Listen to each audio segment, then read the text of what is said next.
দক্ষিণ মেরু অভিযান, লেখক নৃপেন্দ্র কৃষ্ণ চট্টোপাধ্যায়। এই গদ্যে যে বিদেশি নামগুলো রয়েছে তার উচ্চারণ তোমাদের প্রথমেই আমি বলে দিচ্ছি। Captain Scott, sir Clements Markham, sir Ernest Shackleton, Wilson, Evans, Lashly, Amundsen. জ্ঞানের সীমাকে বাড়াবার জন্য, অজানাকে জানবার জন্য মানুষ যে কী অসাধ্য সাধন করছে বা করতে পারে, ক্যাপ্টেন স্কটের আবিষ্কারের কাহিনী থেকে তা স্পষ্টভাবে বোঝা যায়। 1868 খ্রিস্টাব্দের 5ই জুন ইংল্যান্ডের ডিভনশায়ারের এক গ্রামে স্কট জন্মগ্রহণ করেন। তার পূর্বপুরুষেরা অনেকেই সামুদ্রিক বিভাগে বড় বড় চাকরি করে গিয়েছেন। সমুদ্রের প্রতি একটা টান নিয়েই তিনি জন্মগ্রহণ করেন। সেই জন্য ছেলেবেলা থেকেই তিনি জাহাজে কাজ শিখতে থাকেন এবং কিশোরকালেই জাহাজের কাজে লেগে সমুদ্রযাত্রা করেন। এই সময়ে জগতের নানা দেশ থেকে দক্ষিণ মেরু আবিষ্কারের নানা রকমের চেষ্টা চলছিল। কোন জাতির লোক আগে গিয়ে সেখানে পৌঁছতে পারে সেই নিয়ে একটা গোপন আকাঙ্ক্ষা সব জাতিরই অন্তরে জমা ছিল।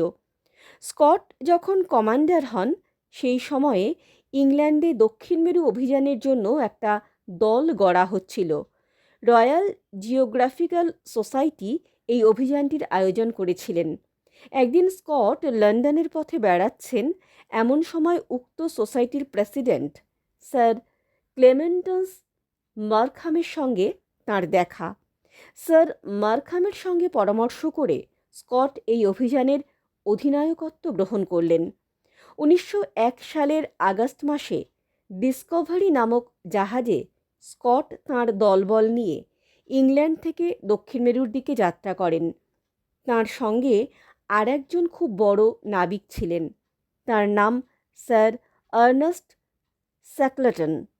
দক্ষিণ মেরুকে জগতের সকলের কাছ থেকে লুকিয়ে রাখবার জন্য বিধাতা পুরুষ তার চারিদিকে দুর্লঙ্ঘ বরফের প্রাচীর গড়ে রেখেছেন এবং তার ওপারে জাহাজ নিয়ে আর মানুষ যেতে পারে না। মাঝে মাঝে এই বরফের প্রাচীরে ফাঁক দেখা যায় বরফ যখন গলতে থাকে।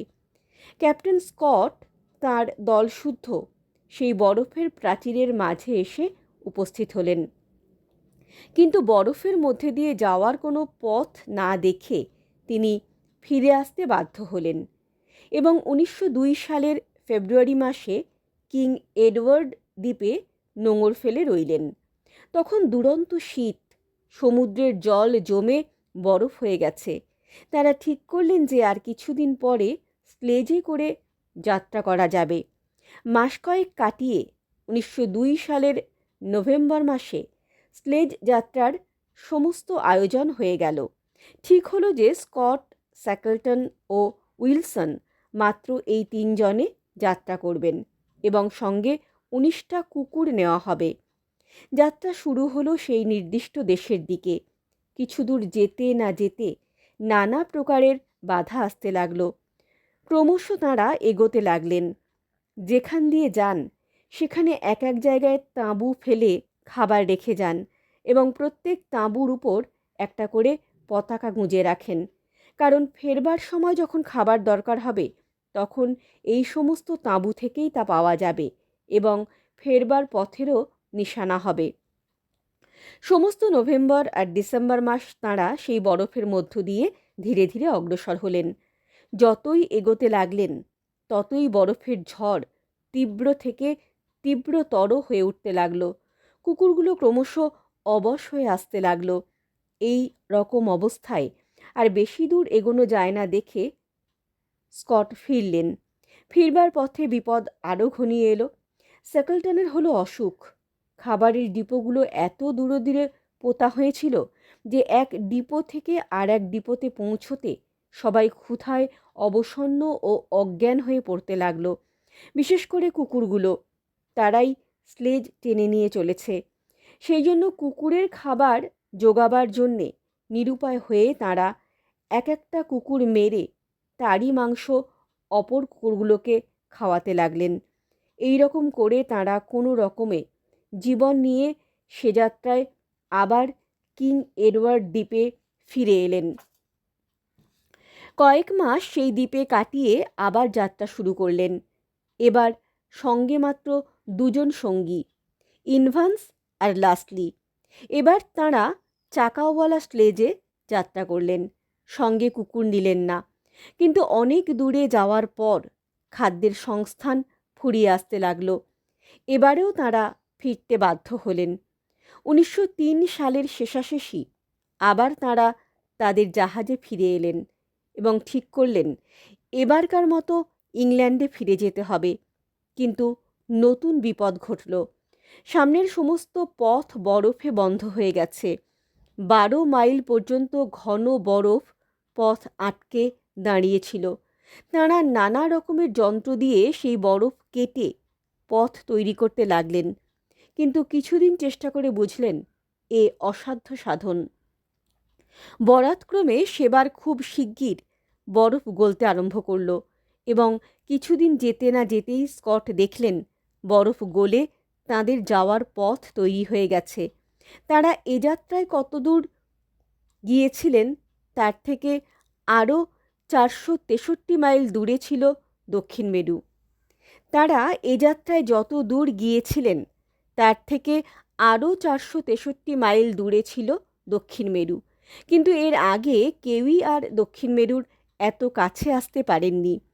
স্যার আর্নেস্ট স্যাকেলটন 1908 সালে নিজের দল নিয়ে আবার দক্ষিণ মেরুর দিকে রওনা হলেন, কিন্তু তাঁকে ফিরে আসতে হলো।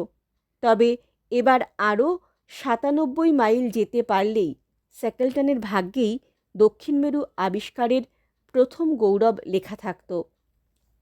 ক্যাপ্টেন স্কট যখন শুনলেন যে স্যার স্যাকেলটন ব্যর্থ হয়ে ফিরে এসেছেন, তখন তিনি আর ঘরে শান্ত হয়ে বসে থাকতে পারলেন না।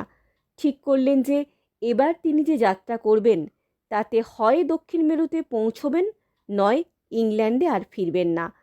এবার স্কট দক্ষিণ মেরুতে পৌঁছলেন বটে, কিন্তু ইংল্যান্ডে আর তাঁর ফেরা হলো না। 1910 সালের জুন মাসের প্রথম দিকে দলবল নিয়ে স্কট টেরানোভা জাহাজে দক্ষিণ মেরুর পথে আবার যাত্রা করলেন। 1911 সালের প্রথম দিকে তিনি আবার সেই দুর্লঙ্ঘ বরফের প্রাচীরের কাছে উপস্থিত হলেন। এখান থেকে দক্ষিণ মেরু 350 মাইল দূরে। এই 350 মাইল যাওয়া এবং ফিরে আসার আয়োজন করতেই সেপ্টেম্বর মাস এসে গেল। 1912 সালের নববর্ষের প্রথম দিনে 8 জন সঙ্গী নিয়ে তিনি দক্ষিণ মেরুর 170 মাইলের মধ্যে এসে পড়লেন। সেখানে কয়েকদিন বিশ্রাম করে যাত্রার পথে মাত্র 4 জন সঙ্গীকে নিয়ে রওনা হলেন। সঙ্গে যে যে রসদ নেওয়া হলো তা ডিপোতে ডিপোতে জমা রেখে তারা ক্রমশ দক্ষিণ মেরুর দিকে এগিয়ে চলতে লাগলেন এবং পথে কোনো বিশেষ বিপদের মধ্যে না পড়ে তারা 18 জানুয়ারি 1912 সাল তাদের জীবনের ঈপ্সিত দেশ দক্ষিণ মেরুতে এসে উপস্থিত হলেন। কিন্তু অত্যন্ত দুঃখের বিষয় যে ক্যাপ্টেন স্কট সেখানে উপস্থিত হয়েই দেখেন যে যেখানে তাঁরা তাঁদের দেশের পতাকা প্রথম পুঁতবেন বলে ভেবেছিলেন, সেখানে নরওয়ে দেশের পতাকা উড়ছে।